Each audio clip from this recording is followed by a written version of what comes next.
Nina. Today we have a meeting with Professor Bloemers. We are very glad to see you. We know that you are the founder of the School for Children with Speech Disabilities. You worked as a school inspector and director of the school administration, a consultant to Ministry of Education and project manager of social and special pedagogical assistance training in Romania. You were also a teacher at the University of Cologne, a founding member of University Commissions, vice president of the European, Association for Special Education, a professor of inclusive education at the University of Applied Sciences of Magdeburg Center. And you are an honorary professor of Alexander Dovzhenko Glukiv National Pedagogical University. As far as I know, you gave lectures for our students and participated in international scientific and practical online conferences and so on. But we still have so many questions for you, and our students have already prepared them. They were looking forward to meeting you, and if you don't mind, we can start our meeting. And I have one question for you. What aspects should be taken into account in teaching profession? First of all, thank you very much for participating in the conference. Please be so kind to excuse. I have a slight cough because I have a slight sinusitis. So sometimes I'm just chewing a candy in order to prevent this. And sometimes I will have a glass of water. It's not vodka, it's water. Okay. So I'm very happy to see you. 2 weeks or 3 weeks ago, you have had a wonderful conference with my son. Now it's the dad. Whom are you speaking with now? Okay, fine. What are your questions? Please be so kind to be not afraid, and whatever you want to ask, I will try to answer. And I'm happy to see you, and a warm welcome in these cold days from my heart. Mm-hmm. And as for my question, what aspects should be taken into account in teaching profession? Sorry, once more. I read the microphone is not so well. Can you please repeat it once more because I did not clearly understand. Okay, no problem. What aspects should be taken into account in teaching profession? In teaching professions. So, what are the main aspects in teaching professions? What is your view of it as you? My teaching profession, my main aspects. The main aspects, as you see them. We are intending teachers mostly here. Well, in teaching profession, the most aspect is listening to the pupils, listening to the students, giving them as many aspects to consider, not only being the best and to knowing everything, but giving all that what you have learned to discuss it and to make them open-minded. So I think, in my opinion, the best advice which I can give from my experience is be open-minded, be a model, but the model does not have to be copied, but giving them a model as an offer and giving them as much information as you want, discuss the information, and also bringing into other minds, be open-minded and give them also always the possibilities to discuss and to make up their own mind. Thanks a lot, because it's really important. Sorry? It is really important because it is the fresh view from abroad on our teaching profession, training Ukrainian teachers, especially of foreign languages. Thank you for your answer. Go on. Maybe Maria. Yes, it was very interesting. Thank you. And I would like to ask you, how often do you meet with students from different countries? I met nowadays, I'm retired, but in former times I met them very, very often because I developed study courses in a European master and a European bachelor course of social inclusion, and I met them within my university in Germany. I met them outside. So we had international meetings also with different students from different universities. So once more, let's say in my previous teaching times, I met them at least once or twice per week. And even we had students from foreign countries in Germany, so I met them every day. Oh, it's very good. And to my mind, for them, it is very useful. So, do you like your job? I liked my job very, very much. I'm very enthusiastic about it. And I had the advantage to really, well, I was privileged as a pupil and as a young boy being introduced in the international world. You know, I was a member of a Catholic youth group. And in those times when I was 10, 11, 12, 13, 14, we organized international camps in the Netherlands, in France, in Spain, and wherever. And we met the students and from other countries. And that is why I had got the opportunity to really exchange minds and to listen and to hear. And that is, I think, my interdisciplinarity and my international thinking has been based on this. And all the seeds which have been planted into my brain, into my heart, into my soul, had been planted into my youth, and I'm very, very grateful for it. Well, thank you. I'm more, to be honest, I forgot something to say, which is important for me. I'm more European than German. Of course, I'm German by birth, but my thinking is international. I'm feeling European. It's really great. Yes, it was very cognitive for us. Maybe someone else wants to ask you. Of course. Maria. Okay, Polina, close your. Wait a moment, I close the door. Wait a moment, please. Okay, I'm back. So, dear Dr. Wolf, it's my pleasure to see you. I'm very happy. My name is Wolf. Okay, yeah. I would like to, unfortunately, I joined your speech at the end, but as far as I was told by Vera, that you were speaking about interdisciplinary programs.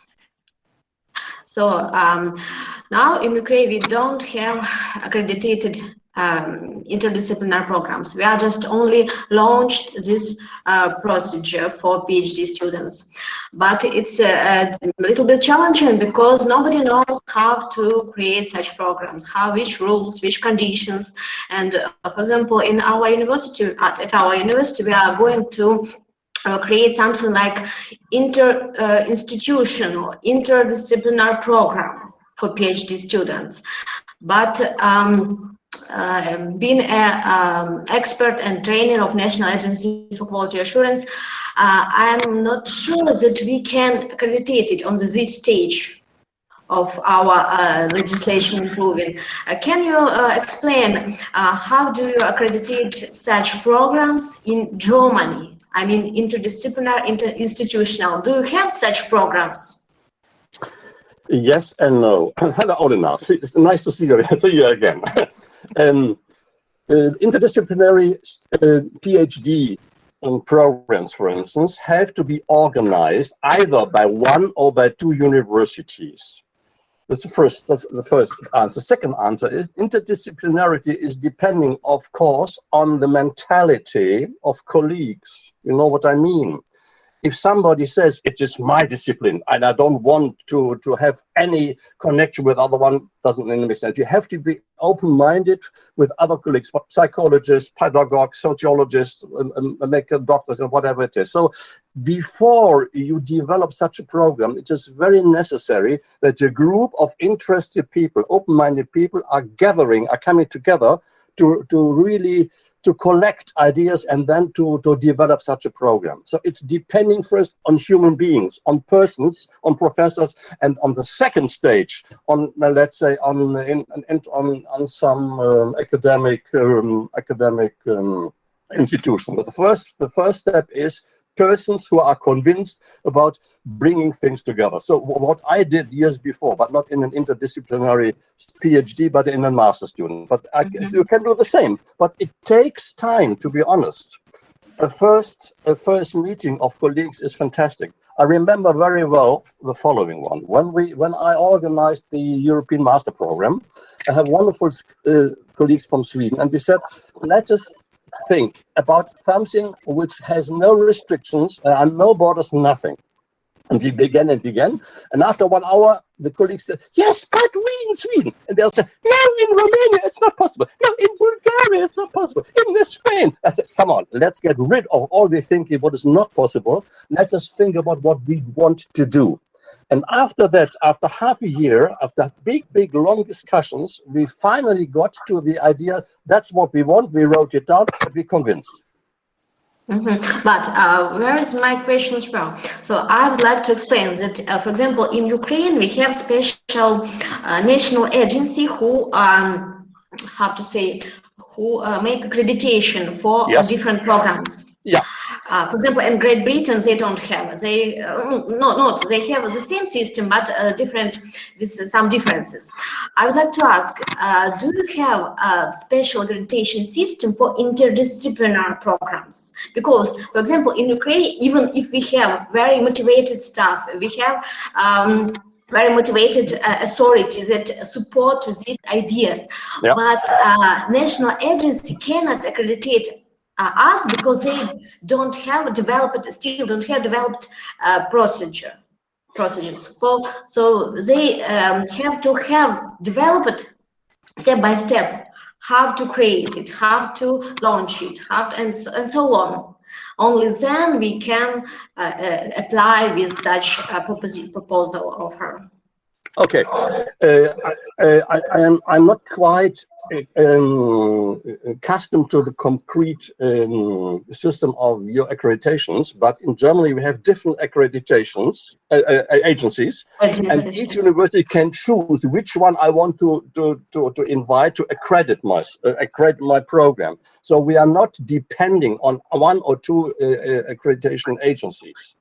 So I don't know if it's the same system. If you can choose a system. No, we have monopoly in this field. Still have monopoly. It's our legislation can have different agencies, but on this stage only one national agency. So they have not developed such procedure. So it's a little bit strange for us to create something that cannot be accredited. Sorry for this, but however, this is we are a little bit more, let's say, liberal. And in the beginning, many years before, of course, we had a German general accreditation agency, but nowadays we have so different and accreditation different. For instance, they are different in if I'm accrediting a philosophical course of study, a medical source of study. This are it's depending from the quality and from the interest. So we have different ones, and that's the only answer which I can give you.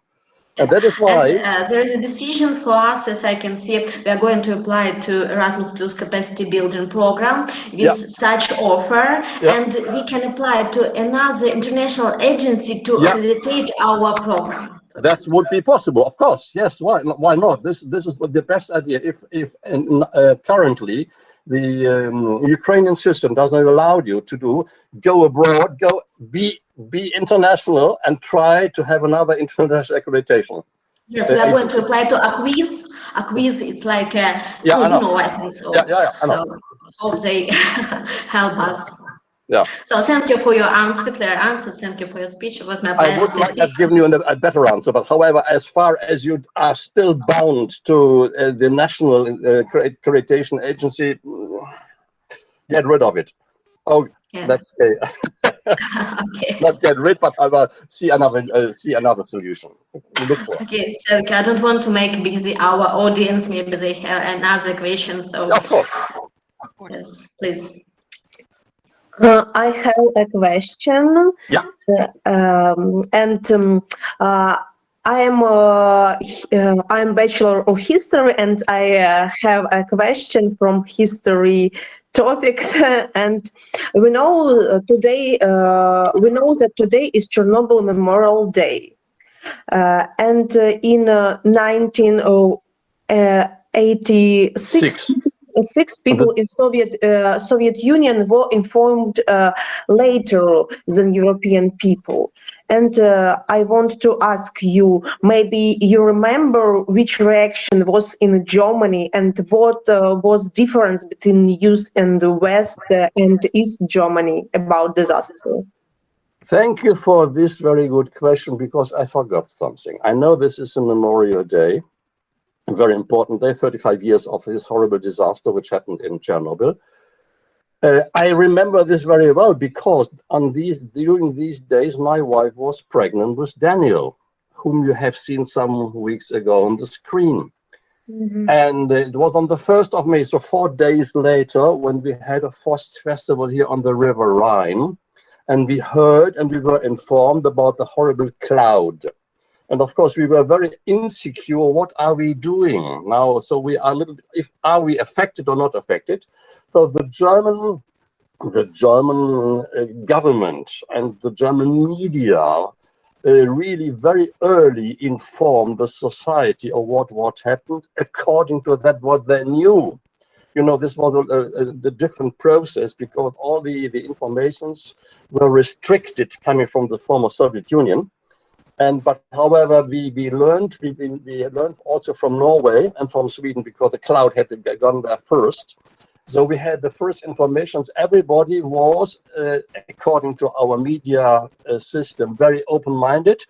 And we knew, for instance, that there was a big disaster. We knew that the cloud was coming, but the details we didn't know. In these days now, last day, the day before, and so on, we had a fantastic film. There was a big video film about the disaster of Chernobyl. Don't know if you have it also in Ukraine. There is a series of 3 films showing what happened and giving and I think it's an American or it's an international cooperation which tries to see what happened 35 years before. But one answer, we were very early informed about a disaster, but the details came step by step.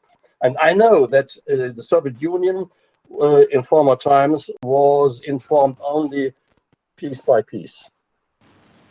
So the Soviet people were informed much later in May, because on the 1st of May there was the peace demonstration in Kiev, and so no, the government didn't inform people about that. Only rumors, some rumors, some private information was spread, but not the official one. We had been informed officially by all media, by TV, by press, by radio. Everything was informed according to that what we knew. But we were informed immediately on the 26th, on the 27th, and I told you just it was on 1st May when we had this festival here by the River Rhine. We had been informed that there was a disaster, but the consequences, all the consequences, we did not know. It came later. But however, we had been informed immediately. Yeah.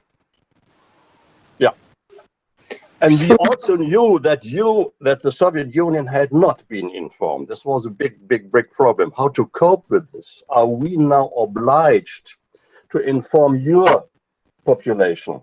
But how would that be possible? Would have been blocked if the information which would have come from us would have been blocked immediately. Yeah. Thanks for your answer. So I'm sorry, I have a question connected with the previous. So today is the International Day of Memory of Victims of Chernobyl's disaster. Also, it's the International Day of Memory of Victims of Radiation Accidents and Microbes. So the question, are there usually any special events in Europe to mark this tragic and memorable day, especially in schools and other educational institutions? And what about the last year in the conditions of quarantine? Well, I had just read in the morning in the newspaper that there is intention to make this day a Memorial Day and also Chernobyl as an international, let's say, cultural memory. So like the UNESCO World Heritage. I think this is a little bit would be difficult for me because it has nothing to do with culture. As a Memorial Day, yes. As a Memorial Day for the whole world, yes. And as an example to learn from it, because sometimes people have forgotten. And it is so necessary to always keep in mind what happened. It's the biggest horrible disaster which ever happened in nuclear power. And that is why I am absolutely convinced that we should have a Memorial Day for all the world, not only for Ukraine, but also for Europe and for the whole world. I would really prefer them, and I would really struggle for it, yes. Thanks. But until now, it's only some ideas. So thanks. Thank you for your answer. Pardon? We want to be next. Once more, I didn't understand. What did you say? Who wants to be the next? Maybe Katya. It's about the next question. Yeah. I have a question. You speak English very well, and in your opinion, which method of learning foreign languages is the most effective for us, for the students? Whatever language you are learning, learn it. Sorry, so is it okay? No, sorry, I made a mistake. So, okay. Can you hear me? I can hear you. Okay. So as many languages as you are willing and able to learn it. Because according to the current situation in all over the world, English is number one, of course, because the majority of countries are also conferences are held in English. So, but however, one language is fantastic. Second one, I have learned French, I have learned Spanish, I have learned Italian, I have learned Latin. But nevertheless, my base was Latin, and on this base of Latin, it was easy for me, for instance, to build upon French and Spanish on Italian. But however, if you ask me what language is the most important currently, in my opinion, as communication, is English. But however, language is one thing, but behind the language is not only communication, not only the word, not only the grammar, it's also a system, it's a history, it's a culture. And if you're learning a language, I think it's advisable to really go a little bit into the history and into the culture of the language. Because American English is different from English, and Australian English is different from Fiji English and so on. But however, English is number one, and that is why I would really encourage everybody to learn English from the first year at school. In Germany, you are beginning in grammar school here, or in primary school also with the English. So Karina asked a little bit more about the main method, the most effective method of learning foreign languages. But maybe you asked if you are interested, if you are motivated. So it is the best method, being motivated. The best method is not only books, but the best method is speaking, daring to make mistakes, daring as many mistakes as you can do. But however, the best method is the oral one, in my opinion. Oral listening radio, listening TV, speaking to each other, making games with each other. So of course, this is the most important method, in my opinion, is as communicating as much as possible. This is my opinion.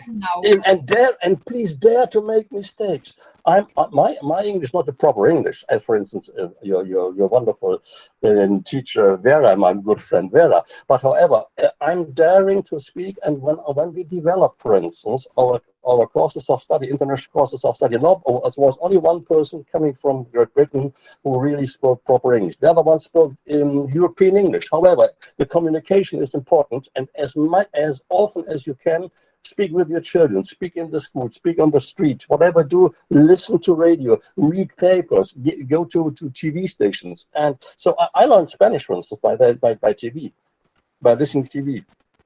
Because you were motivated, because you need that language for your communication. And if you have, for instance, friends abroad, so-called in former times, it was a rule. Another friend you have written with, an exchange, a written exchange. If you are listening and hearing, you are motivated to also to travel, because going not only leaving your country, looking abroad, looking over I'll say the boundaries of your plate. It's a German expression. I don't know if you can translate it here. I'm looking over the boundaries of my plate to have an idea what other people are thinking. Thanks. Yes, I fully agree with you, but I would like to ask you, what is the second language that you can recommend to learn after English? This is a very difficult question. I can say, of course, German, but no, it's a question of your interests. It may be a question of communication. What are you interested in? Culture. What are you interested in? Nowadays, you can really, number two is nearly Spanish in the world. So, but however, if you, for instance, have a base, I don't know if you are learning Latin in Ukraine. I don't think so. So our students, a brief remark, our foreign languages students, so they learn Latin for a little bit, and the biology students also learn Latin. This is important because Latin is a fantastic base for all Romanic languages. If you have a good base in Latin, it's easy to learn French. It's easy to learn Italian. It's easy to learn Romanian. It's easy to learn Italian languages. But however, you ask me what I will recommend.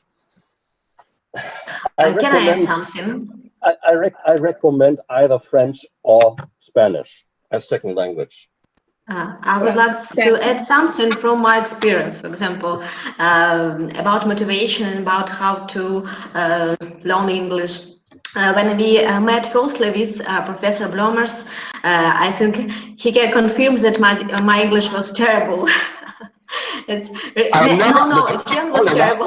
It's not true. But I was really good motivated because I know that English is necessary for all generation, not just for young generation, but for everybody. And constantly, step by step, I learned English, and I think maybe some of the students who presented here also remember my first lectures in English in ecology subject, and it was terrible. I had a terrible pronunciation and spelling, but I tried to do my best. I tried step by step to teach it. I tried not to be afraid of what I speak about.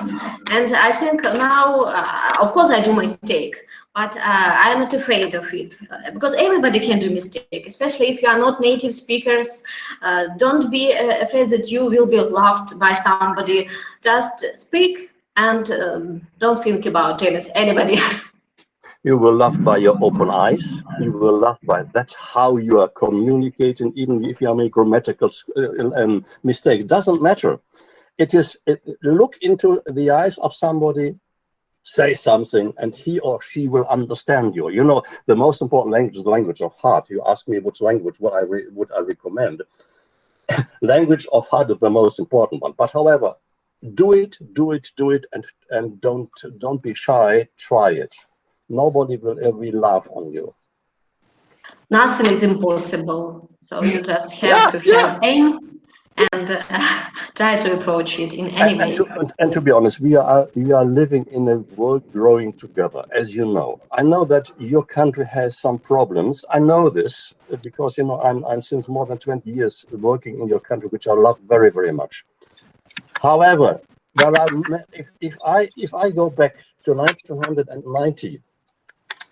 1995 or whatever it is, and I compare this with nowadays, I see the big progresses in steps and steps. So do it, and you are responsible to make this progress more and more effective.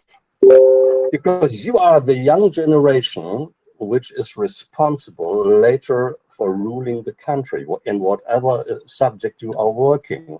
But communicate in English, French, German, Italian, but do it. And cross your borders. Cross your borders not only geographically, cross your borders mentally. That's the message.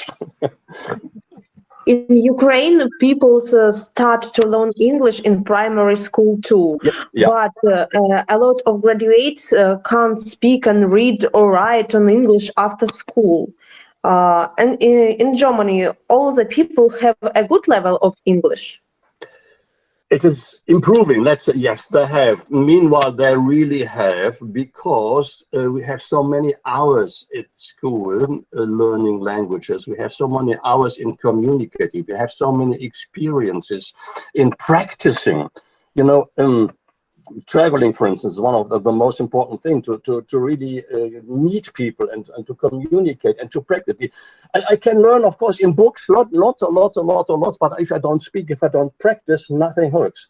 So people in Germany learning at school, they are really, meanwhile, I'd say good. Not very good, but where they are good, and you can meet on the streets so many people. You can ask where is the road, and the majority will answer you in English. Nowadays, 10, 20 years ago, not, but nowadays we are very much improving in learning languages and in practicing languages. Thanks.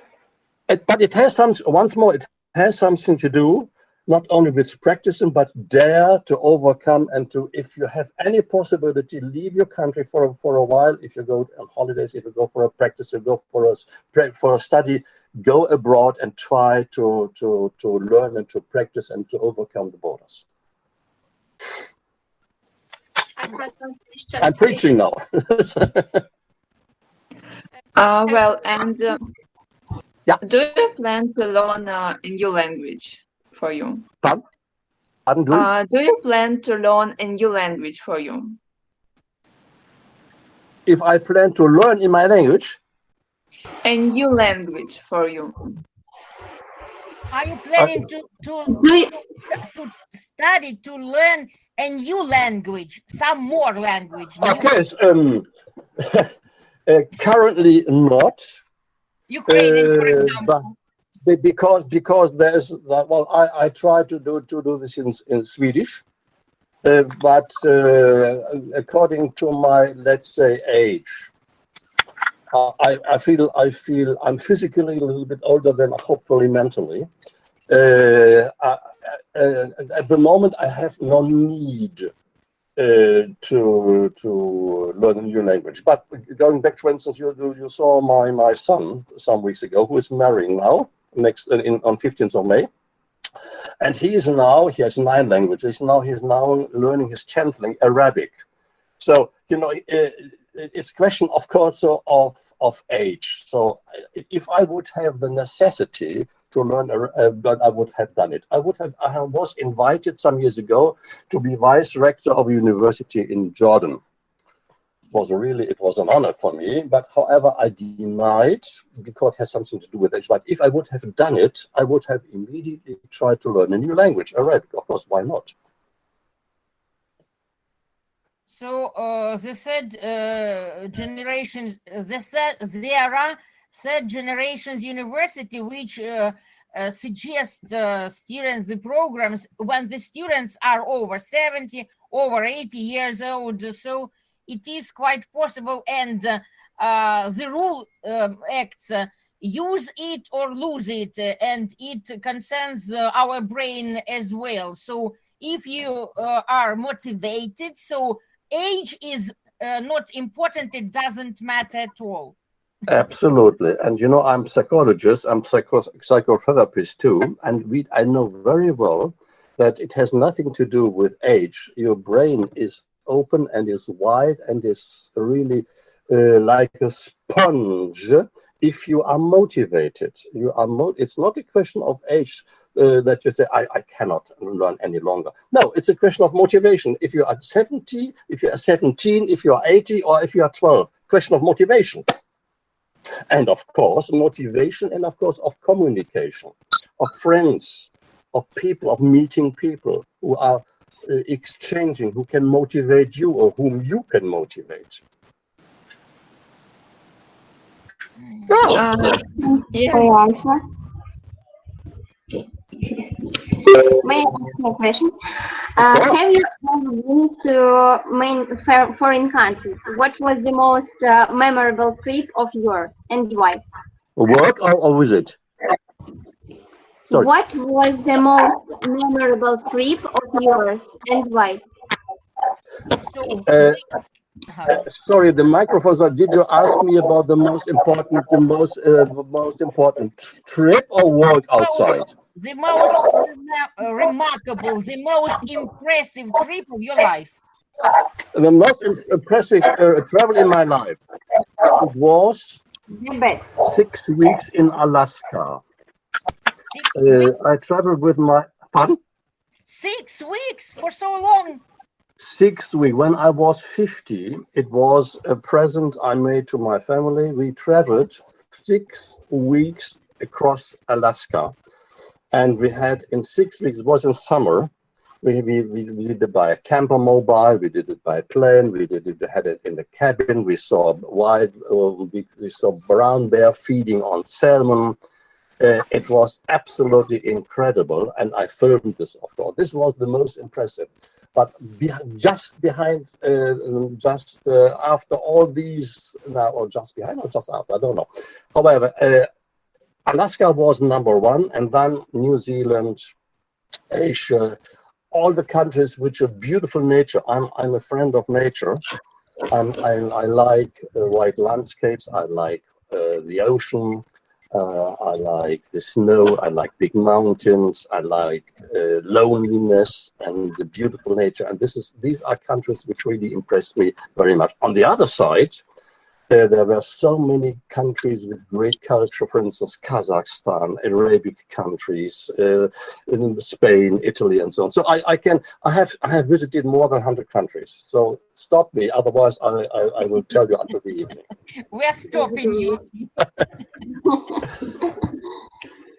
What kind of transport do you use when you travel? What is that sort of songs? What kind? Sorry, the micro. What I understood. What kind of what of songs? No problem. What kind of transport do you use when you travel? Transport. Sorry. Well, if I'm going abroad, for instance, to another continent, I need a plane. I prefer plane and car. I do not like so much trains, because I had a very bad experience when I was at school.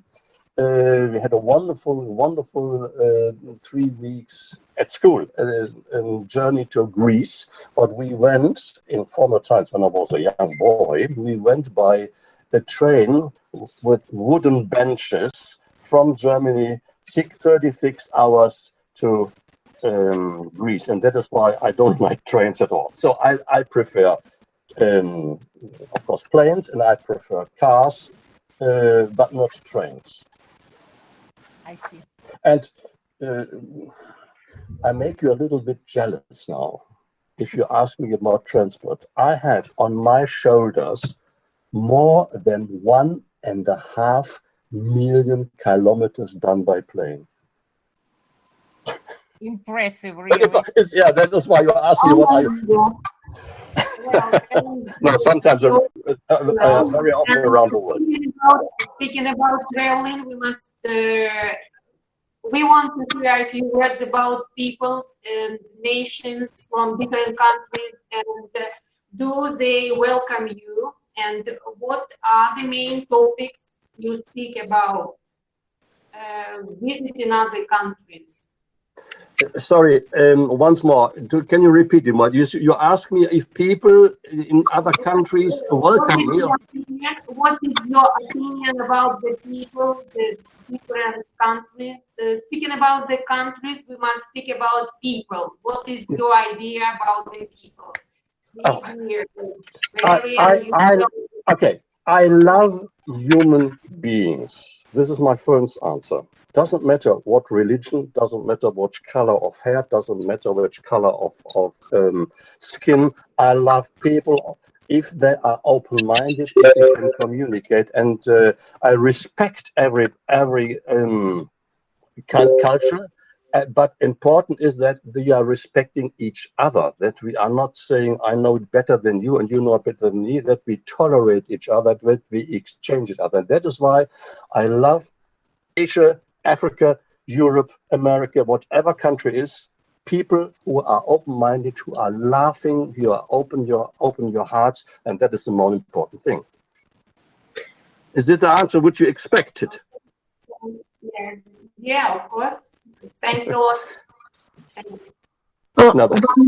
One more question about people. A lot of Ukrainians move to Germany for work or to live. Maybe Germans have stereotypes about Ukrainians. I think every country, every nation has a stereotype about another country. It's unfortunately, but we can lose stereotypes by visiting each other. No, as far as I know, there are no stereotypes about you. Well, we had some stereotypes. I will tell you one stereotype. My first teaching period was at the middle of the 90s, and every young student was styled in a fantastic way. It was absolutely great. And my students, when we came, they were very. They had no tie and something else. So these stereotypes. Oh, these young Ukrainian students, they are really like models. But now these stereotypes have lost, and the Ukrainians, all the Germans are very strict, they're severe, they are following rules, and they are punctually, and whatever it is. Of course, every nation has some speciality. I think it's very good to have specialities, but it's not a stereotype when we can speak each other and when we accept and we know where the specialities are coming from. It's fantastic. You know, Italians have stereotype of pasta eating. I like pasta very much. Your stereotype. So I have really to reflect. If you ask me now about stereotypes, which I would what I think about if I think about Ukraine, I have no. Maybe about Russian people. Not at all. Well, we have to make the difference. Are we speaking about Russians or are we speaking about government? Are we speaking about people or are we speaking of people who are, let's say, in government? I think we have to be very attentive, not to generalize. We are not the Germans, not the Ukrainians, not the Russians, not the Italians. We have people living there. But the majority of the population is open-minded. There are some people who are really causing us problems by government, by doing things which we don't like at all. But this is not the Russian, the Ukrainian, the German, so on. We will lose all these prejudices and all these stereotypes if we meet each other, if we eat together, if we celebrate together, if we are together. So, but our stereotypes exist as long as we do not meet each other. We have to overcome them, but it's necessary to overcome. It's necessary to overcome, to meet each other and to see that, oh, she is different, but she is fantastic. We are all different, but we are all similar. So I remember your motto about the European mentality, diversity, but all together. So all together, but difference. The European motto is unity in diversity. This is fantastic. I think I like this, unity in diversity. Just the opposite to the American one. In the American one is pluribus et unum. They are putting auto in the melting pot and they are trying to make everybody equal. This is horrible. No, unity in diversity. We are all different, but we are all the same. It's fantastic. I'm living this. I'm not only believing it, I'm knowing it. You know, my best friends, to be honest, are not in Germany. My best friends are living all over Europe, all over the world. It's true. If I count them, the majority of my friends and my best friends are all living in different countries. And this lady there is called Vera. She belongs to it. No, it's true. So Maria, did I really answer the question? Did you? It was a great answer for my question. Thanks. It's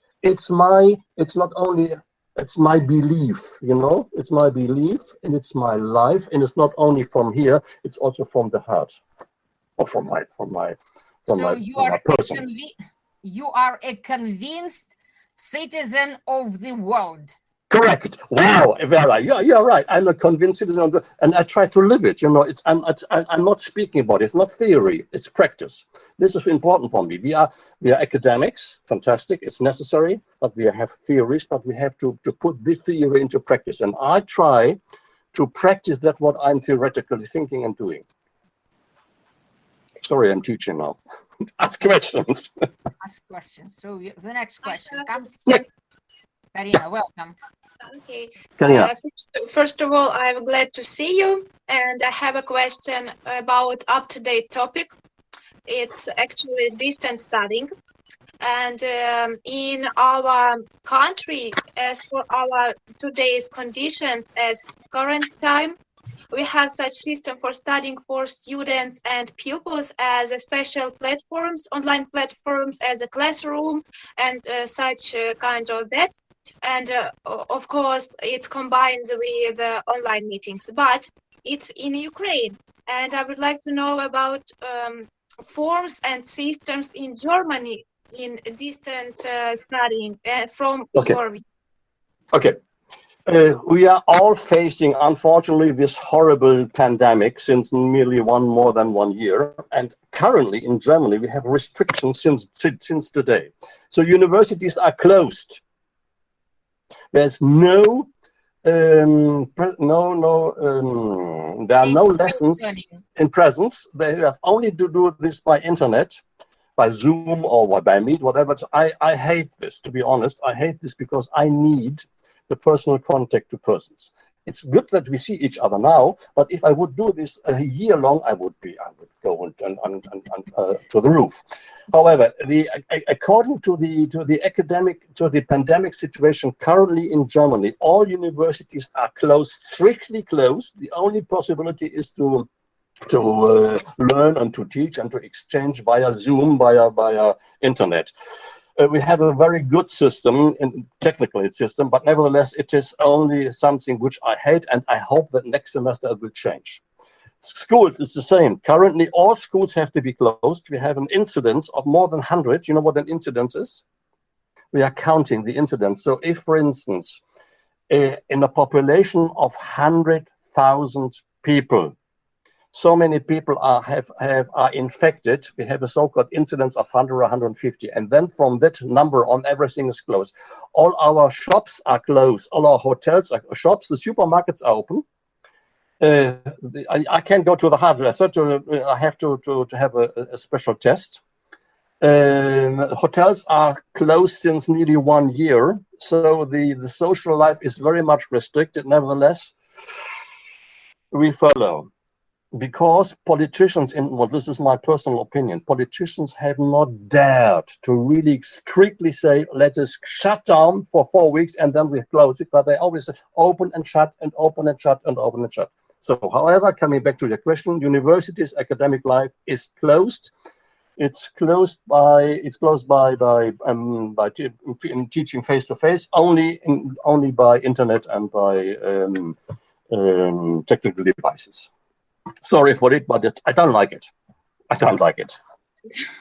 I don't like it either, because it's not as efficient as it could be face-to-face classes. Yeah. Because you know, I see one, two, three. I see 9 faces, but I see only the face. I don't see the body, because if we speak with each other, it's not only the face, not only that, it's the body. We need to exchange ourselves. We are not faces, we are bodies. We are human beings, which exist And not only by hair and by eyes and until here. That's it. And there's more.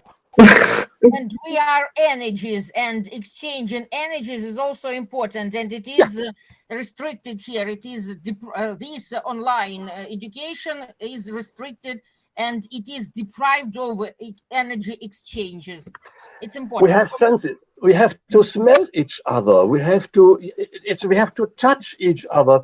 Sorry to say it, because human being is not only an artificial. It's not the book. You know what this is? I like this very much. I just have a cup of coffee. This is a present of my dear friend Vera. I like your university. So wait a moment. So you know, this smell of coffee belongs also to it. Sorry to say this, but however, word is not restricted to technical things. Well, okay. This was a long answer. I fully agree with you. So that is why, you know, I would have been in Chluchiv last October, but impossible. So I was asked to have a whole week teaching by screen here on the screen. I said, no, I don't do it, because teaching a group, and teaching does mean for me exchanging, going abroad, going to practice. That is why I said, no, I don't do it. I'm waiting until the pandemic has disappeared, and then I'm coming back. And I'm like a teacher, want to say about problems with socialization pupils during distancial education. It's terrible for everybody, and especially for children. You are absolutely right. We are facing nowadays already problems, psychological problems, with young people who do not have the possibility to exchange with their classmates and so on. It's not only a question of learning; it's a question of social meeting. So I'm sure that within the next months we will have a lot of problems with the young generation. Yes, absolutely. It's for students and for pupils. It's a horrible. It seems to me the whole world is just practicing the problems faced by the Japanese young people, when Japanese young people were restricted by their internet connections only. They have the psychological problems, great psychological problems, socialization problems. So, and now it seems to me the whole world facing the same problem as Japan faced so several decades maybe ago, when they had internet and they were restricted by their rooms only. So they bought in the internet, they studied internet, they amused themselves in the internet, they communicated in the net, but then there came the problems. We are creating an artificial world by that. That's the problem. We have to be very attentive to create only an artificial world. I like electronic devices, fantastic, but the danger is creating an artificial world. So what about? So I have a question. What about vaccination process in Ukraine? So the vaccination process in Ukraine is too slow because there are no vaccines, very few vaccines. That is why only 5 people in Ukraine were vaccinated twice by AstraZeneca. As for the rest, some of the people were vaccinated only once, and they don't know if they're going to have the second portion of the vaccine in the nearest future, because there are no COVAX. Some vaccines were some vaccines from southern Korea. So India, so they just refused to give us to sell us vaccines because they need for themselves. There are a lot of ill people. That is why our process is too slow, and nobody can guarantee that it will be over soon. The only hope is the main countries, for example, the USA, Great Britain, and some other countries producing vaccines. So they will do everything for themselves, for their population, and maybe then after that it would be possible for us to buy the vaccines from, for example, from the USA when they finish their vaccination in their country, It's a nightmare. If I would have been a politician, I'm not. I have a fantastic idea. Everybody in so-called rich countries who is vaccinated spends 1 or 2 or 3 euros for another person in poorer countries or in not so developed countries to be vaccinated. The problem would have been solved. But as far as I know, the problem is not in the money only, but the trouble is that the plants producing these vaccines, so they don't have enough. No, I'm wrong? No. That's not the reason. No. They are producing, but of course billions of people have to be vaccinated, and it takes it's on a long run that the mass of this vaccine has to be produced. They are producing, but they have. Imagine, it has been invented last year, and now there are 4 or 5 different vaccines which are available. It's not a question of money; it's a question of the problem of production.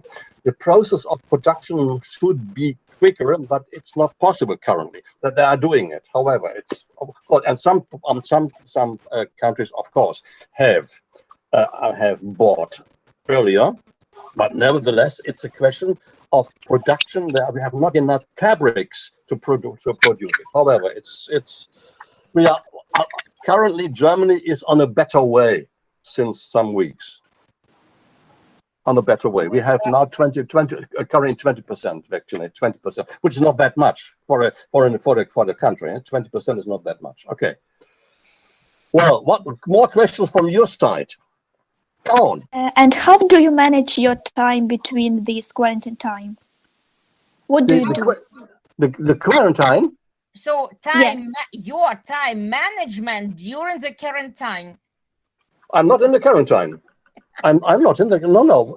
People in quarantine are only people who are infected are in quarantine. I'm not in quarantine. I can make a walk. I can go with my car somebody else. But however, I can't go to a coffee shop. Everything is closed. I can't go to a restaurant. Everything is closed. What do? I read. I talk with you. I have an internet connection. I write something. I'm reading. I'm talking with my wife. So this is the only possibility. But I cannot travel currently. So what I'm doing, I'm waiting for the disappearance of the pandemic. But I'm not in quarantine. So you are just restricted in your. My restriction is that I cannot travel, that I cannot go. I can go to the city, for instance, but I can walk there. What shall I do there? And what have I to do there? Because I have everything what I need. I'm the only thing which really my wife and me we are missing, that we cannot meet friends. This is forbidden.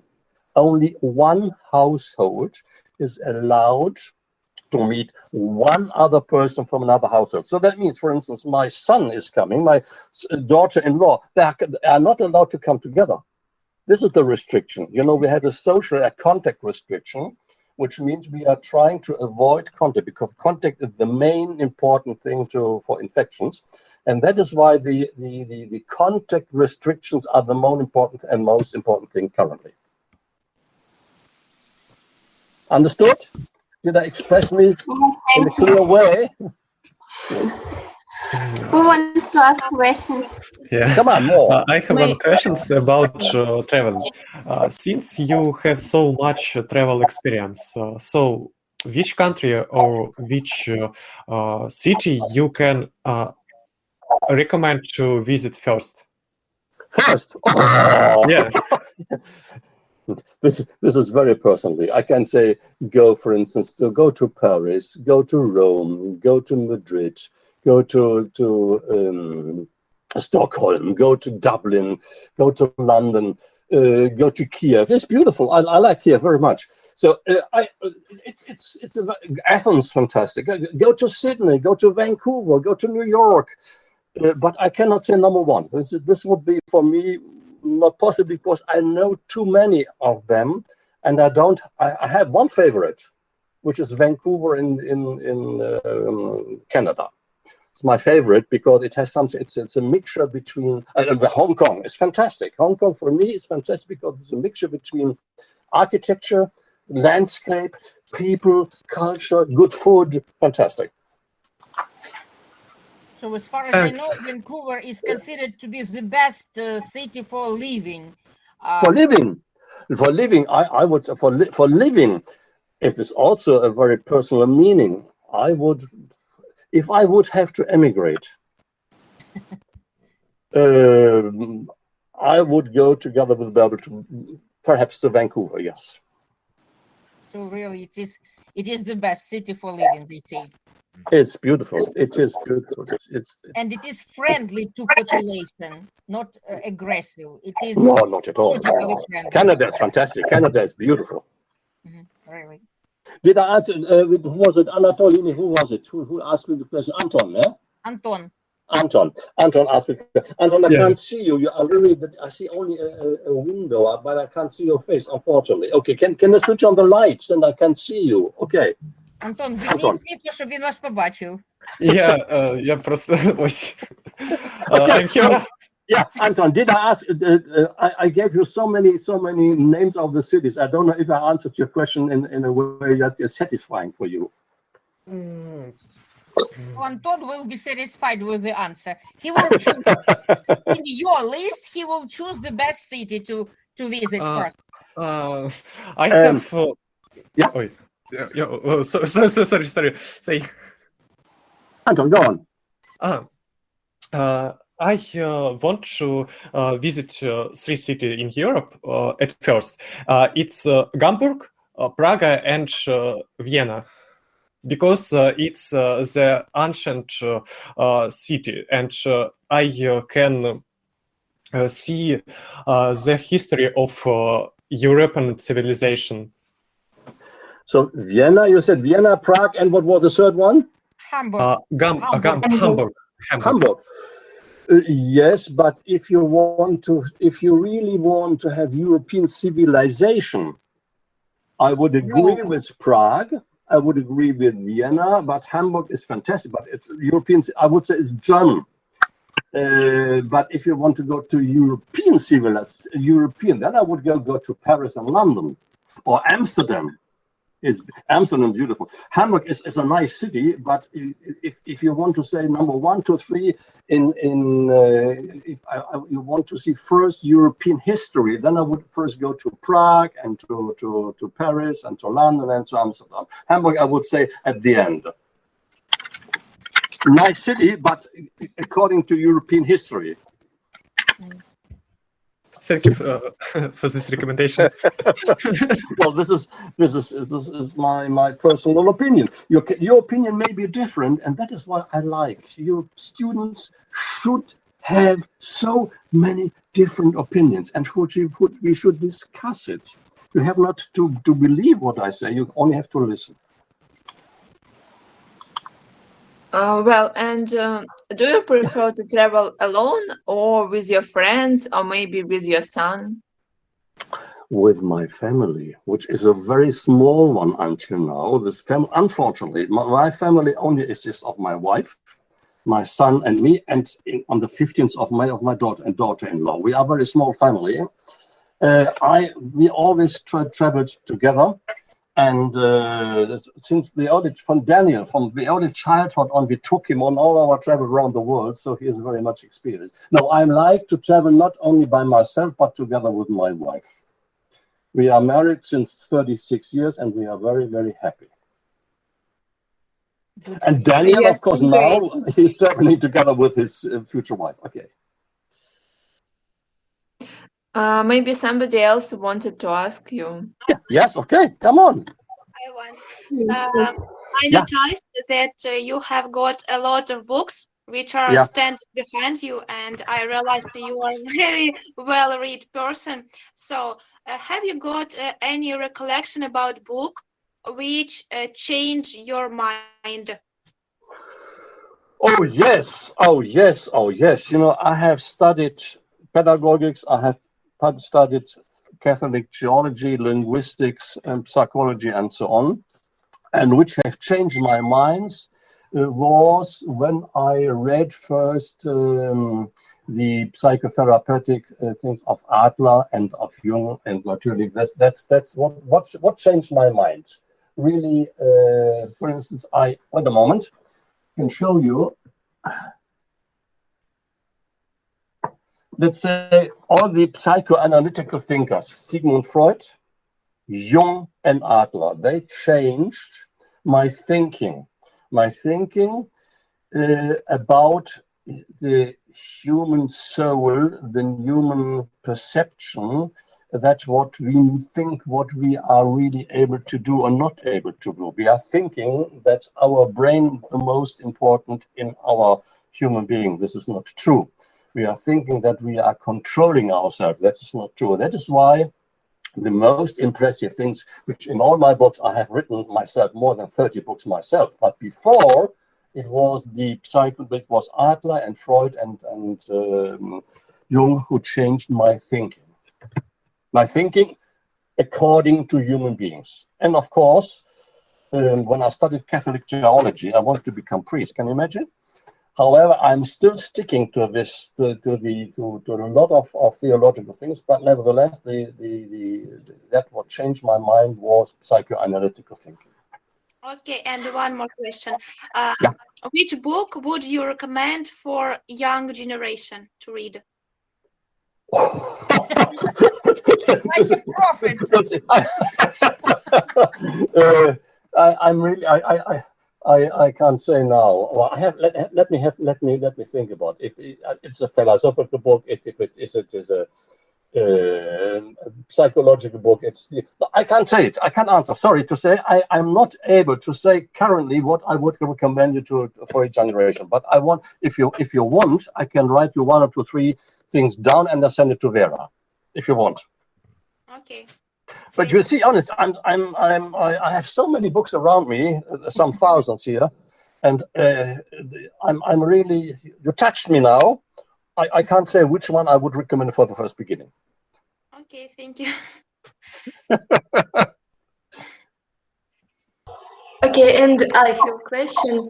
Yeah. So we know that you have published a book with other authors about a meaningful life, based on some conferences in Ukraine. So what was the impetus for organizing such conferences on this topic? And perhaps there was some personal experience. What was the idea to do this? Yes. Why do you decide to do that? Okay. You know, I have a lot of friends in Ukraine, not only in Kruche, but also in Zaporizhia and in Lviv and in Kiev. And a very good friend of mine, with whom I worked many years ago in different projects, she has also published together with me some books. She said, why not collecting once more all our European friends and see what are we currently doing, what is a meaningful life. So it was her idea, and then I discussed it with my friends, and we said meaningful life comes from so different perspectives. And in our situation currently with pandemic and all these things, what are we doing now? And that is why we collected ideas and we said, okay, let's arrange 2 different conferences, one in Zaporizhia and one in Kiev. And when we saw that from different perspectives from Europe, even from the United States, we shall try to get an perspective and an aspect to what is meaningful life. And we collected ideas, and that's what we published. Unfortunately, the book was not quite the best what we had done, because some pages had been forgotten to be printed. But nevertheless, the idea was coming to a subject, meaningful life, from different perspectives, from different cultures, from different nations, and to see what we can do. That's what the idea. And we had this some years ago also. We did this 2003. We had a big conference in Zaporizhia about aging in Europe. What does aging means? Am I old? No, I'm not old. What means age? You know, there are people who say at 22 they are already old in their brain. There are people with 90 who are very fresh. So aging, what does mean aging? And that is why we try to collect ideas about aging. That's why the same meaning of life. There What is is a your very meaning of what? Sorry? there is a very nice joke in Russian about aging. So if you convert the number of your years into dollars, it won't be so much. But if Tatiana, you have asked me about the meaning of life. If I would ask you now, what is your meaning of life? Can you give me an answer? Oh, it's a difficult question. Yeah. Perhaps I'm too young to understand what this. You are not too young. The meaning of life is just life. Living. You are not too young at all, but you are a young academic thinking about what can it be, or what will it be, or what is it currently, and what can it be. I think for every person it is different. Yeah. Yeah. You have to give meaning to your life. I cannot give meaning to you. Have to give meaning to your life yourself. So this is so important, and that is why we try to say. And do you think you managed to make your own life meaningful? Me? Yes. Yes. Absolutely, yes. I think so. I'm convinced about this, and you can ask my family. You can ask Vera, for instance. She knows me a little bit better than you. I'm convinced about that.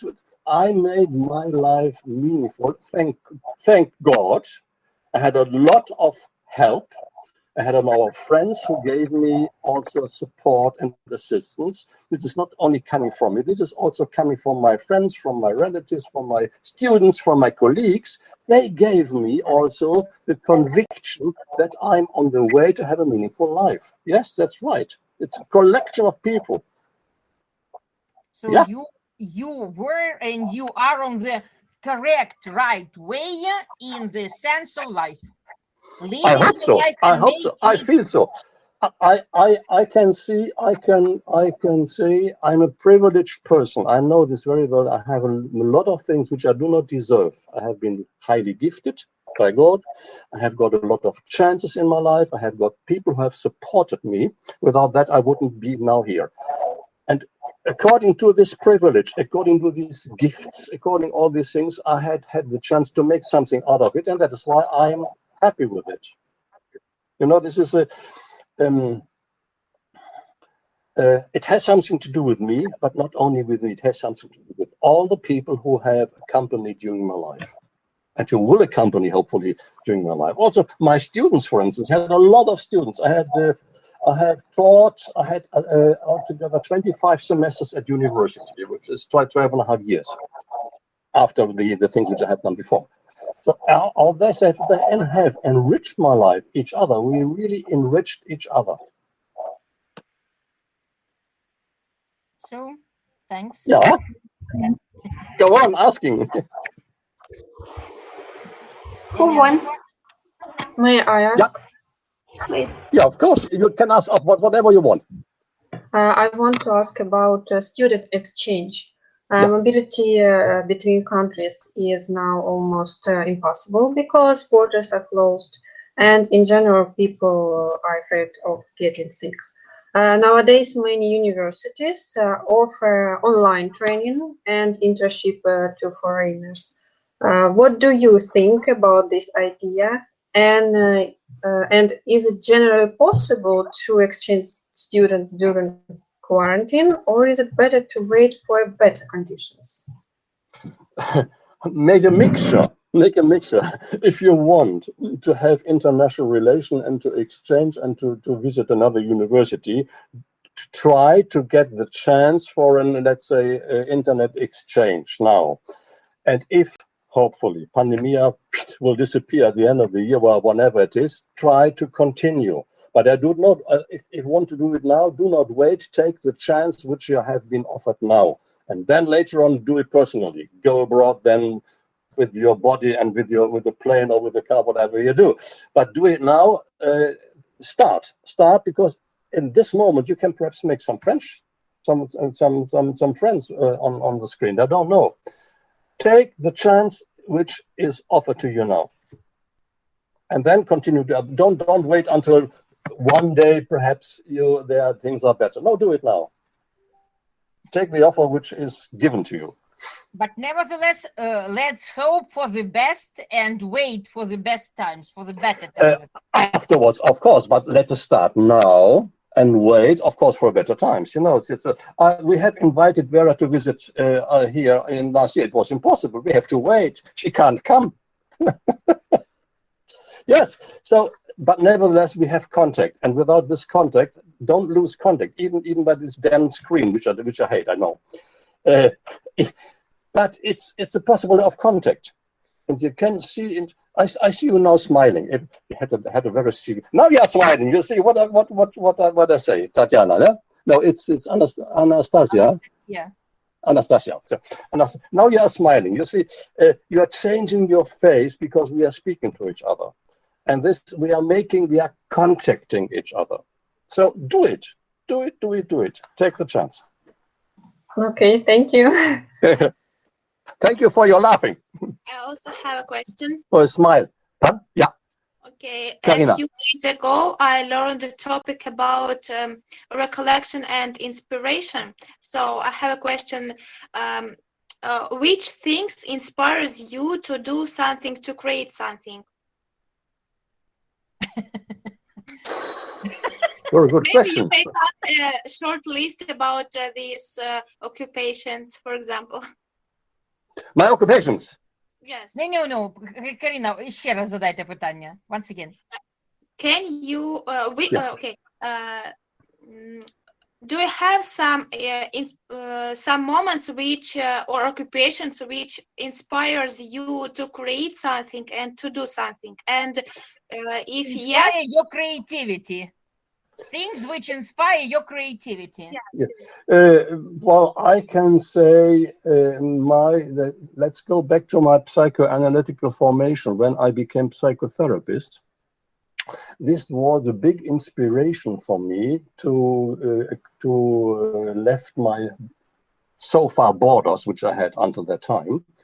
And this, let's say, widened my creativity. So I can say all my jobs, which I really did with big heart and with a lot of motivation, the biggest, which inspired me most, was my coordination. I was how many years? 14 years European coordinator of 13 European universities. This was my biggest inspiration. This was my biggest motivation. And doing this together with my international colleagues and friends, this was the biggest thing which I did it. All things before I did also, but this was my biggest motivation. So your main inspiration was the desire to serve the people in Europe, the European people. My biggest inspiration was to learn from each other, to exchange, and to see how many possibilities we have together, exchanging our ideas and to create commonly a new thing. That was my biggest motivation. That's correct. Yeah, that's right. Mm-hmm. And that makes me and made me happy and meaningful. Coming back. And still motivate. I'm still motivated. You know, I have been asked last year if I would be willing to support a Ukrainian university in Zhytomyr. Correct? Zhytomyr.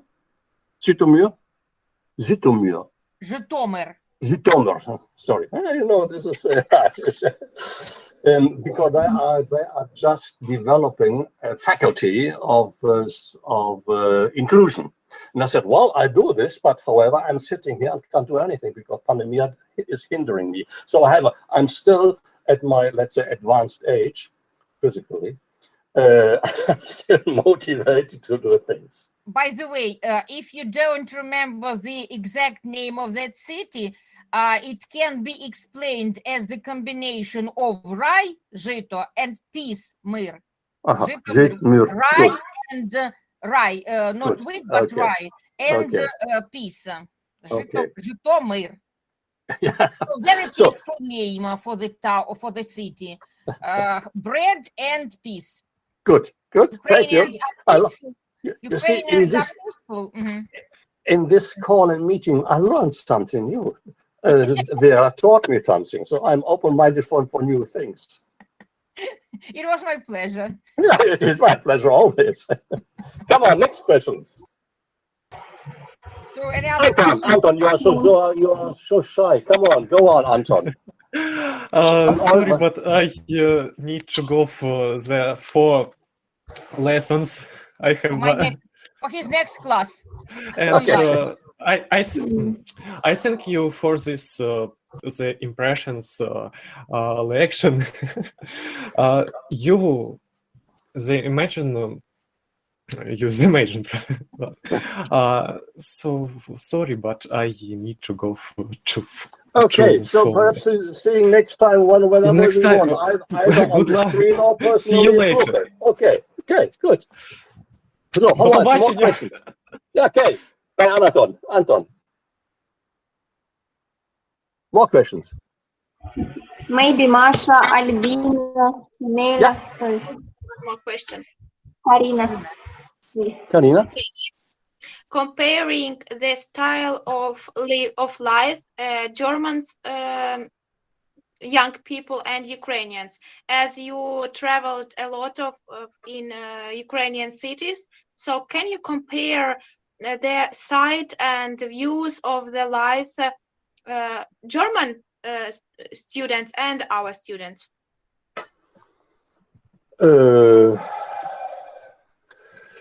Let's say I give you another answer. I made some projects together with Ukrainian and German projects over 4 years, and they had different views from each other. But after the second hour, they met and they exchanged. So that's it. So that's the first answer. The second answer from me. I have met Ukrainian students very disciplined, very clear, and so on. Germans are a little bit so. This is a difference, and but nowadays, even if I compare, for instance, my first meetings in 1995, 94 with Ukrainian students, and now compared with 2018, 2019 in Kharkiv, it's quite different. The Ukrainian students have now completely changed in my way, in their habits, in their way of communication. They are as open and as fresh and as free as Germans. Is it good? It's a clear answer.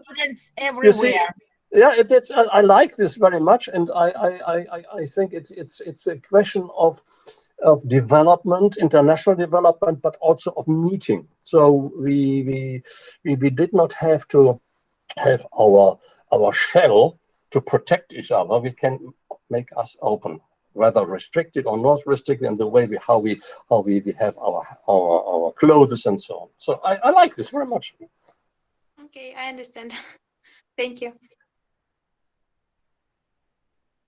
Go on. Are you a strict or loyal teacher? I'm a very strict loyal.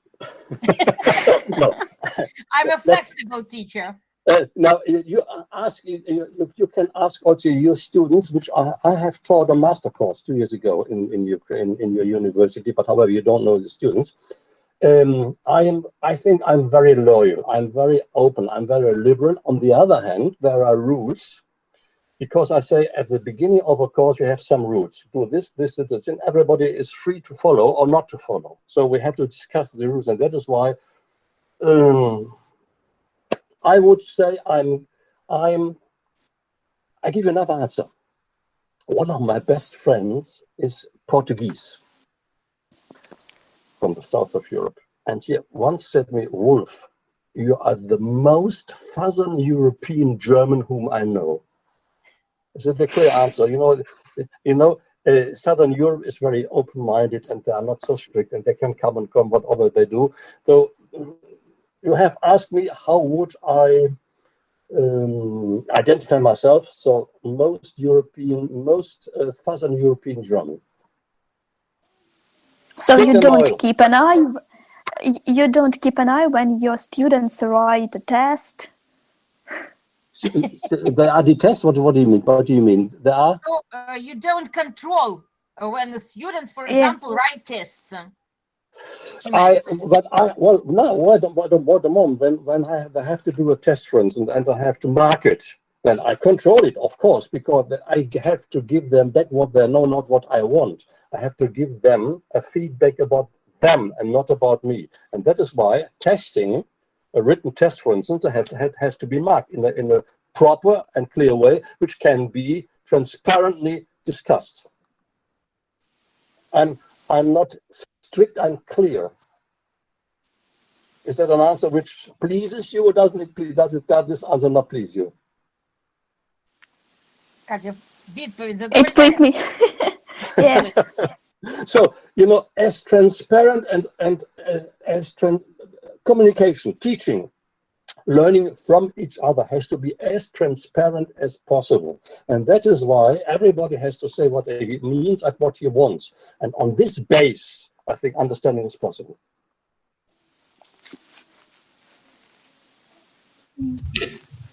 Thank you. Yeah. Other questions? Yes, sir. Yeah. One. We have been working for an hour and a half. So aren't you tired? Time is flying. Viera, this is a very bad question. I know your question. No, I'm not tired. I'm not tired at all. We can continue hours and hours and hours because it makes this young generation. Oh, look at the faces. Yes, see. I like these laughing, smiling faces. Why shouldn't that make me tired? Just the opposite. It makes me really fresh. So your inspiration is just great, but it seems to me the curiosity of our students is not so great. So, okay, perhaps I'm talking too much. No, it's okay. But, No. But so, I see this is what we are calling. I'm seeing some of them see me the first time I'm seeing them. There's a little shy. What shall can I dare to ask him, and so on. This is the first meeting, and as because we are on the screen, if I would be in a room, it would be easier for us. Of course. Ну, ще якісь питання є, девушки? Maybe no. But, okay. Yeah. What are the best places to visit in your hometown? In my hometown, a nice place here. I'm just sitting on the board of the River Rhine, which is fantastic. The river, Bonn is an old Roman foundation. It has only 330,000 inhabitants. It's beautiful. It was before it changed to Berlin. Berlin is the capital. Before the unification, Bonn was the capital. So we have 330,000 inhabitants. It was the greenest capital in Europe because we had a lot of green, of woods and so on here. And it's a mixture of culture, of freedom, of nature. We have a beautiful university which has 47,000 students. 47,000 students, 12 faculties. So everything is worth being visited. And we have an airport just 25 kilometers away, far away from my home. So come and see. You are invited. So and of course, next to us is Cologne. Cologne, the cathedral of the Cologne is the symbol of Germany. Cologne is a beautiful Gothic cathedral. It's beautiful. I don't know if you have seen it. Otherwise, look into the internet. Cathedral of Cologne is beautiful. So it's worthwhile coming here and visiting. So my question, by the way, we are having a new participant to our discussion, a cat. Tatiana has a cat. Yeah. Can you see it? No, I see. Whom do I see? I see Karina. I see. I have a cat. No, I don't see. Ah, cat. Yeah, I see her. Hello. What language is she speaking? Ukrainian? Is she speaking English? Is she Yowie or is she Meowie? Tatiana, what language is she speaking? Meowie. Cat language. Wolf, the question about your first impressions of Gluchy when you came here after visiting such cities as Kiev, Zaporizhia, then you came to a small town of Gluchy. What was your first impression? Do you remember? Can you remember? Of course I can remember. I do not like big cities. I like small cities, cultivated cities. I was very much impressed, mainly about, let's say, the buildings of the university, which I like very much. I was. By the way, I'm interrupting you. By the way, do you know that this building, red building, is included into the list of the most beautiful Ukrainian university buildings? Of course. Of course, it's one of the most beautiful. So I like the small city, which gave a lot of atmosphere, and that is why I walked around, and I was very pleased, and that is why I came back. I was coming back. I will come back. So, by the way, several years, maybe some 10 years ago, Gluchy was named as the town with the cleanest air in Ukraine. Yeah. Because of lots of greenery. Yeah. When compare the area of greenery and the number of people living there, several lakes, the river, and a lot of parks and a lot of trees and a lot of bushes. So Gluchy has the cleanest air in Ukraine. For me, it's really important. That is why I'm coming. That is why I'm coming. I like to come and to breathe the wonderful fresh air. Yes, I like it. You know it. You know, Vera. So it's it's a small, very pleasant city for me. And it was the first time I only know Lviv, and I know Odessa, and I know Simferopol, and I know Zaporozhye, and so on, all big cities. But this was the first time that I have really been and lived for some time in a small city, which I like very much. I see. So I knew it, but I asked it for students to hear the answer. Yeah, good. Karina? Yeah. Karina. I have some maybe tricky question. Yeah. Can you recommend some mobility or change program to abroad, which for Ukrainians, which can help to improve our English skills, speaking skills, and teaching skills also? This is a good, not a tricky question, but currently I'm sorry to answer. I can't answer this because I'm not up to date with the current programs. You know, I'm a retired person. I'm working on a lot of things, but I'm not up to date. But all right, Wolf, your microphone. Look into the European program. There's a European Union has the Erasmus program. There's so many different offers. Sorry, Vera. So it was something wrong with the sound, but now it's okay. With my sound. Your okay. Sound. Oh, okay. Once more. Currently, I'm not up to date with the current programs because I'm a retired professor. I'm doing a lot of things, but not at in this area. So, what I would recommend, go to the. It's very tricky, but it's a very good website, European Commission, and look to the Erasmus program and see what all these programs are offering. So, but to be honest, I can't. There are, of course, some programs, but I can't recommend you any concrete program. Sorry. Okay, I can transform my question. Maybe you also you traveled so many times, and I guess you were in different universities. So maybe you can recommend some universities abroad for our studying as a pedagogical university. There are. Do you mean now English or German or Spanish or any language? No, the country. Let me think about. I write it. I give Vera. You know, I have somebody asked me about the book which I would recommend, and somebody now you are asking me about university, pedagogical university. The same student, by the way. Pardon? It is the same student. Karina asked the first question about the book, and now she is asking you about the university. Karina, I give an answer to Vera written on the university which I recommend. Let me have Karina, wait a moment. I write it down. Book, university, pedagogic. Okay. I promise I write it to Vera, and I'm sure then I will forward this answer to you. Of course. Okay? Okay, thank you very much. And I also have some tricky question also. Maybe if you had only 24 hours to do whatever you wanted, and what would you do? In 24 hours. So you're... Okay.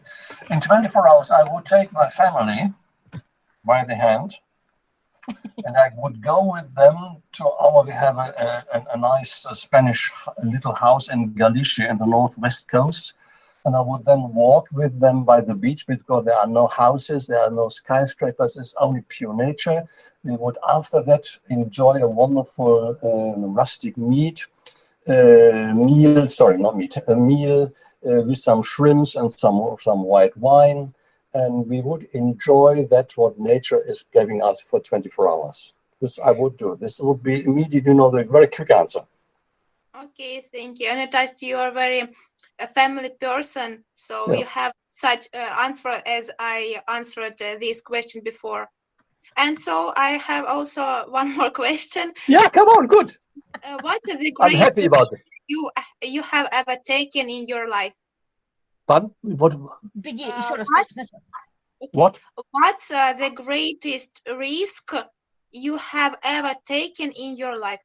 My greatest risk? Well, I can tell you, I was a student at university and was visiting friends in Spain.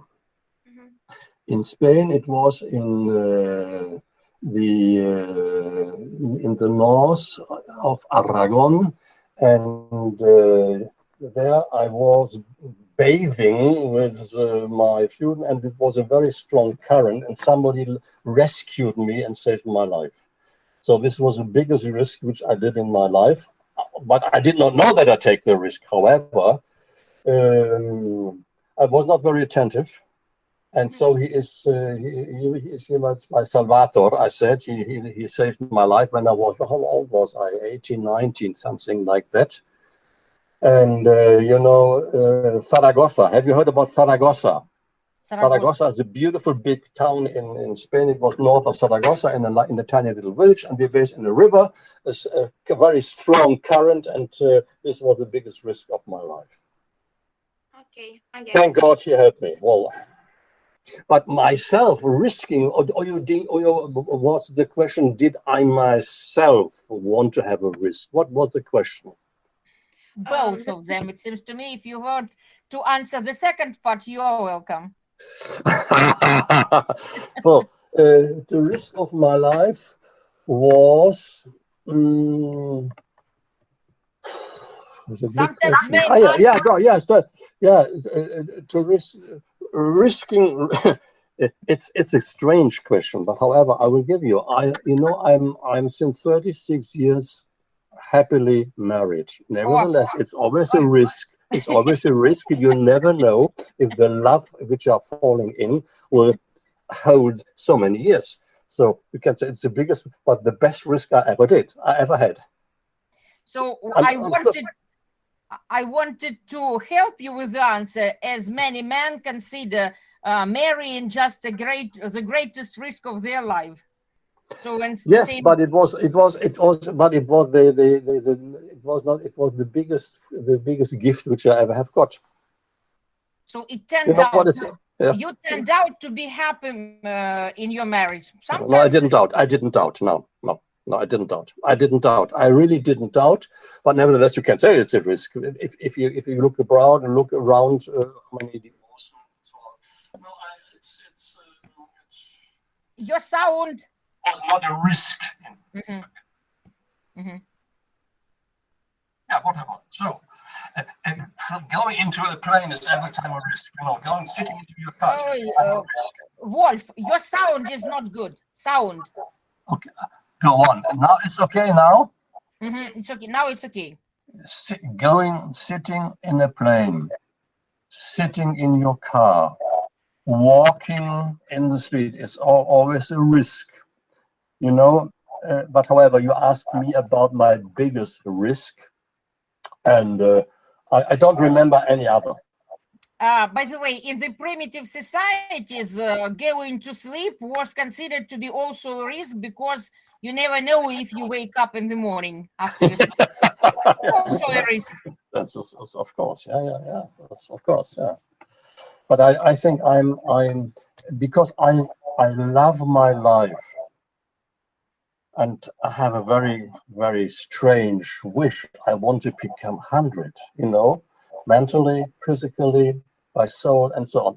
However, that is why I do not make big risks. Thanks. It's a question for me. Yeah. I suppose that as I'm young and I'm not so traveling so much, so maybe I have not so big risks. Maybe. I haven't actually no examples, any examples of my risks, honestly. Take a risk to go abroad.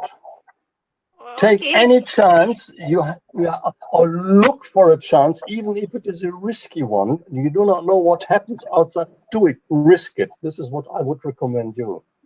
By the way, I also done such kind of step, at least at this morning with my not my teacher, but a teacher from university, and with my students from my class.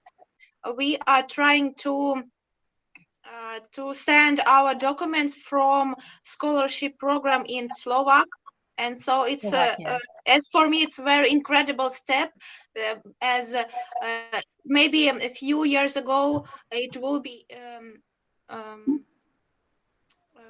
not so it's an amazing step, but nowadays I'm ready to do such things. Thank you. Good.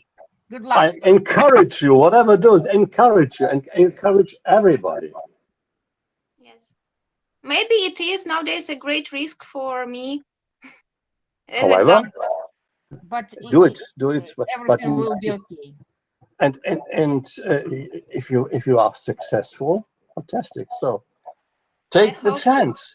Taking the chance which somebody is offering you, or look for something which you can also offer yourself. I hope that all our hopes will be all our efforts will be done in the future, as I wanted very much to go abroad and study in abroad universities.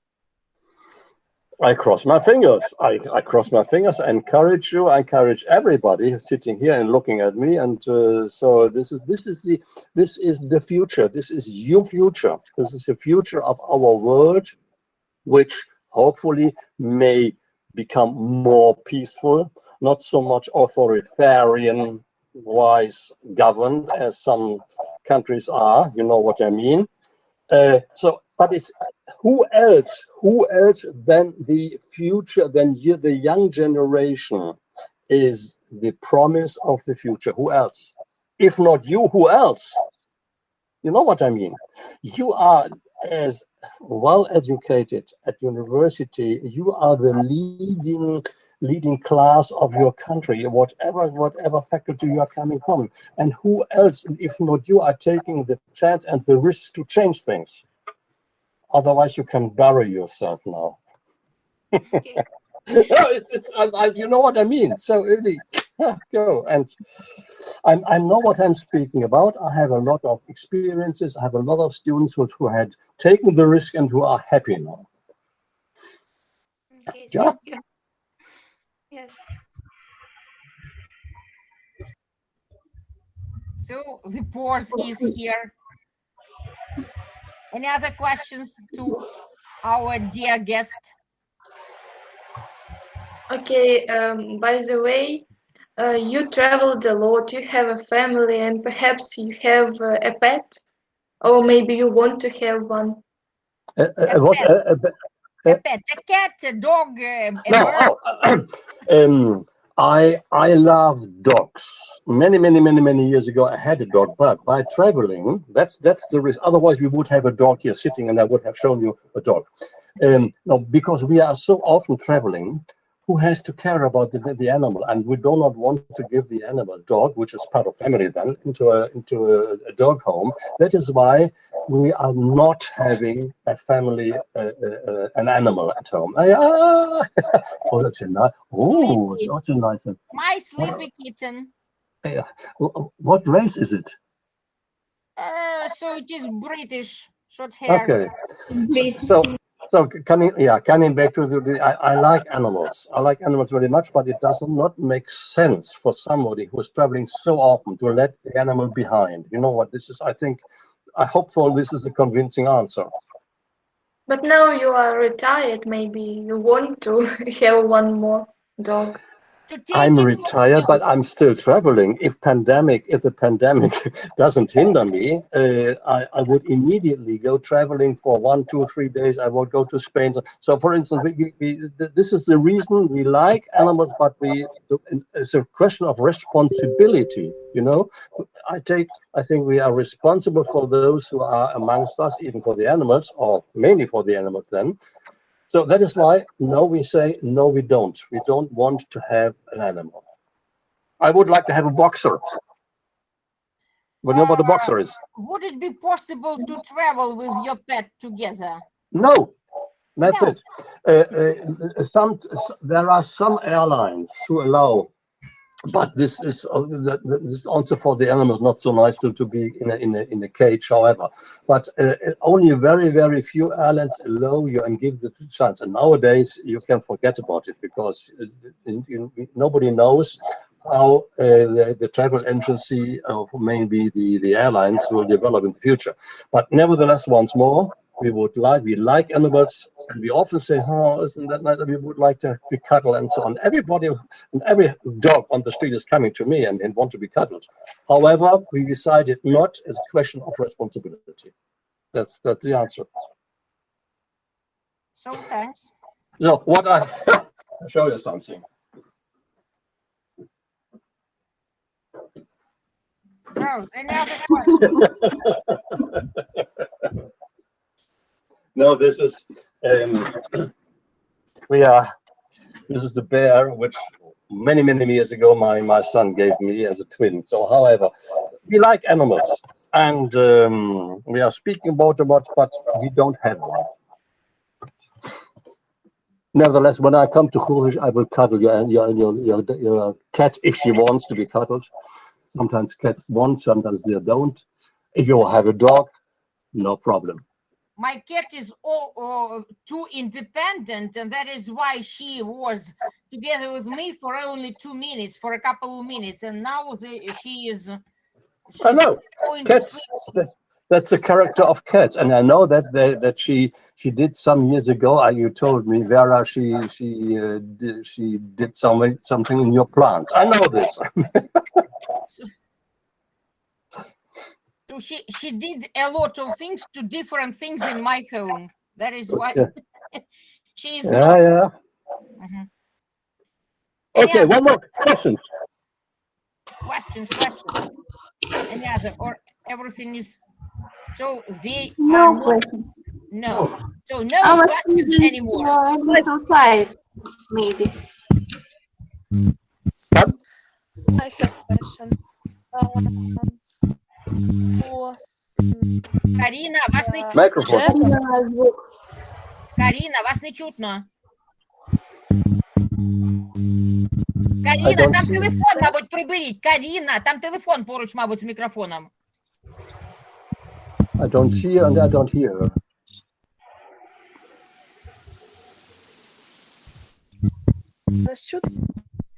Karina, there's another Karina. Yes. Каріnas. Yeah. Ну, не дуже, чесно кажучи. Попробуйте казати. No. Try to ask. You like and my countries, which countries have Каріна, я наполовину почула тільки. So about traveling.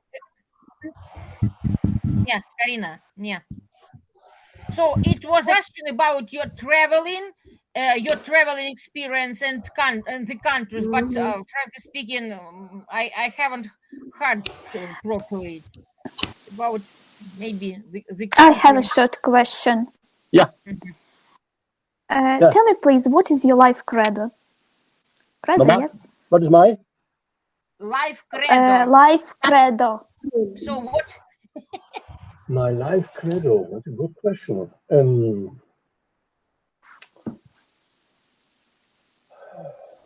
I have never thought about a life credo. A life credo may be people live together in peace. But this is a wonderful world with wonderful people. So a credo means I believe in something, okay? Mm-hmm. And I believe. In Latin. Mm-hmm. Can you hear me? It's okay. Credo means what do I believe in? And I believe in human beings. I believe in love. I believe in living in peace together in a peaceful world. This is my credo, and this is what I was working for, and I will ever be working for. So very, I should say, very positive credo. Peace, people, love. So the components of happy life for the humanity. Yeah. And when but people must have also given the possibility to that. You know, it's a question of education. If you have been educated in a family without love, I know as psychotherapists that there exists a lot of poor persons never received any love. Then it's difficult. But however, if you have the possibility of love and giving it back and to exchange it, and that is what peaceful, what makes me peaceful. That's I'm believing in the possibility of every human being to be given the possibility of love and of peace. But therefore we have to work and to struggle, and therefore academics have to work and to struggle, and therefore academics have to change the world. Yes, politically also. They have to engage in politics. Pardon? I wanted to add that academicians are important, but the decisions are made by politicians. But sorry, my dear friend Vera, if we let the world to the politicians, why don't we ourselves engage ourselves as politicians? This is a very important question. We cannot say we are depending on politicians. They are the bad people who are decide something against ourselves. No, we would have the chance to engage ourselves in political parties. If we would, it costs time, it costs energy. I'm sure about this. I know what I'm speaking about. So, however, we cannot blame them and sitting there and with our thumbs having a glass of wine and are blaming them without doing anything. We have to engage ourselves. I had long talks with Romanian students, many nights in Iași and in Bucharest about this. And it took me time, but however, you have to convince the young generation that they have to engage in order to change that what they do not like. This is also a credo. It's also a credo. We can influence on everything. Correct. And this takes time. There's not from today or tomorrow. It takes time and efforts, but it's productive. But it's worthwhile doing it. It is worthwhile doing it. And if you really see the development, slowly, there is a development. Go back 100 years, Vera. Go back 50 years, go back even 20 years. If you compare the last 20 years, there has been a development, which of course is not enough for us, but it has been a development forward. Correct? There is progress, of course. There is progress. Sometimes you want it quicker. This is normal. It's assumed. I want to have things have quicker. It's the same. So, it's better if you feel that the progress is slow, you have to do something to make it quicker. That's it. Wait a moment. I'm just looking for one word which is important. I'm looking into the dictionary. Wait a moment. Because moment. Then I can say what I mean. So the impatience. My biggest mistake is impatience. On the other hand, you can say my biggest advantage is impatience. You know what I mean? I want to do things quicker. Sometimes, but on the other, this is my biggest fault. On the other hand, perhaps because I am impatient, I want to push people, young generations. I'm a pusher. So I just, while you were speaking about your impatience, I just remember the saying that necessity is the mother of invention. So it seems to me it is a little bit in common with it, with your saying. Correct. Fine. Wonderful. We agree. And you see, we are agreeing from Germany and from Ukraine. Fantastic. Great, really. So unity in diversity. Unity in diversity. Really? I think this is fantastic. What's that? So something is wrong. Wait a moment. Something is hindering me. No, okay. We can hear you. It's okay. Pardon, it's okay. So, girls, any other questions, or shall we come to? No questions, really. Okay, then let us say unity in diversity. We have a unity of we are all different. Fantastic.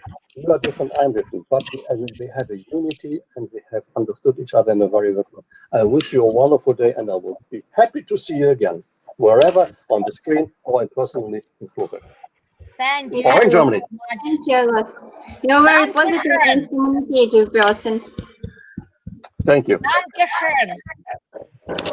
It was a pleasure. Dankeschön. Yeah. Ciao. Ciao. Bye-bye. Auf Wiedersehen. До свидания. Ciao. До побачення.